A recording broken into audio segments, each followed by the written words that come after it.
Hi, this is Andy on trendfollower.co.uk, and in this video I'm just going to have a quick look through the asset classes that I like to track and see what action I need to take next week, if anything. But before I start, a quick disclaimer: I'm not a financial advisor, so if financial advice is what you're after, then you're in the wrong place. This is just about the trading that I do, and this video is just for your interest and entertainment only. If you do want to know about the technique that I use for my trend following trading, then go to my website, click on this little icon, this little menu top left here, and you'll get a drop down menu, and one of the choices is how does it work. And if you click on that and put your name and email in, then I'll send you a 25-minute video about my trend trading technique, so you can understand in detail about how I go about it. So I won't go into detail about it here. I'm going to launch straight into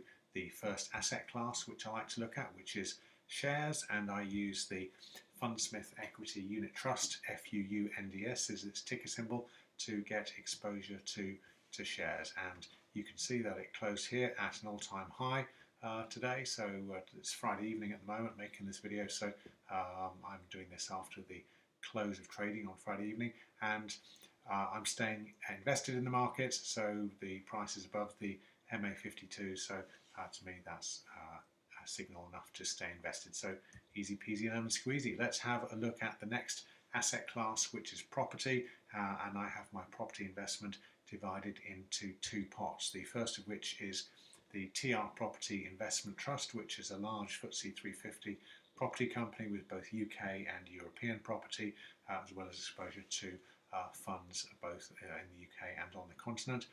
You can see where I made the investment here, and it's been going up nicely, so went up again this week.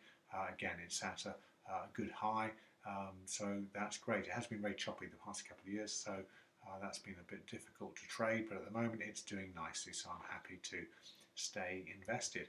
And the other half of my property investment is in an iShares UK property ETF, IUKP, and you can see that here in sort of 2015 the price of this ETF went down below the MA52, stayed below it until just recently in 2017 it popped up above it, gave a false signal and a closed signal, and then another signal to buy where I went long, and I'm in the market still.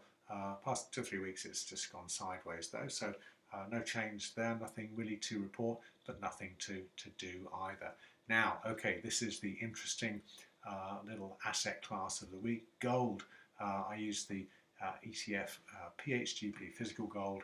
This is gold priced in sterling, and the price of gold in sterling has fallen right down. So last week it closed just above the MA52, so I didn't have a signal to sell it. I wish I had sold it, of course, but I didn't have the signal. It might have bounced up again, who knows. This week it's come down quite a bit, so this is where it closed today. This is definitely a sell signal, so on Monday I shall be closing this position. So this will make me a little bit of a loss. You can see where the signal to go long was, so somewhere in here. I bought somewhere around this figure, and I'll be selling at a figure slightly below that. So it will make a little bit of a loss, which is a bit of a pain. But who knows, gold may go way down, and I may get the opportunity to buy in again at a lower price when it comes back up. Who knows, obviously if it pops back up fairly quickly, I'll be buying probably at a higher price than I'm selling it for at the moment, but that's the way the cookie crumbles. Commodities. Now, in my last blog post and mailing, I told you that commodities had produced a sell signal, and on Monday I exited my position. I closed my CYN position just up here.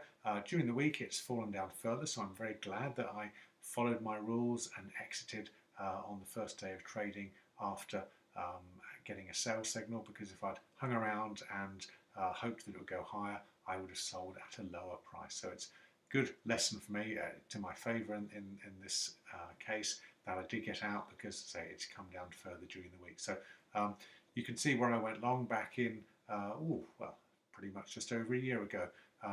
There was a good signal for me to buy CYN, and it's done very nicely, and this is where I sold, and the difference in price is about 25%. So that's made a very nice profit in just over a year. 25% in just over a year, that's a good return in my book, so very happy to take that. Now, who knows where commodities are going to go in the future? I'm just going to follow the trend and go with it. Okay, the last asset class is bonds, and those of you that follow my blog know that I don't trend trade bonds. All I do is stay invested in three different bond ETFs, one denominated in British pounds, one denominated in euros, and one denominated in US dollars. These are all iShares ETFs of bonds. So nothing to report there. I don't look at the graphs. It doesn't interest me really. So there's no action there. But looking at the traffic lights, shares are on a green light. Property, both of the property investments are still on green lights. Gold has turned to a red, so I'm closing that. Commodities turned to red last week, so I'm out of the market there.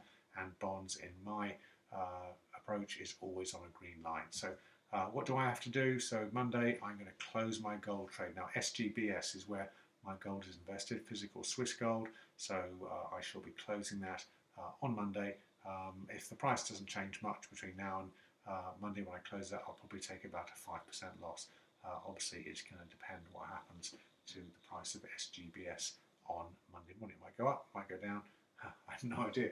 Anyway, I shall be selling it come what may. So thanks for watching. I'll see you next week. If you haven't been around my website, please do visit my revamped Trend Follower website and check in and follow me along. So thanks very much for having a watch of this video. Have a great weekend. Have a great week, and I'll catch up with you next week. Bye for now.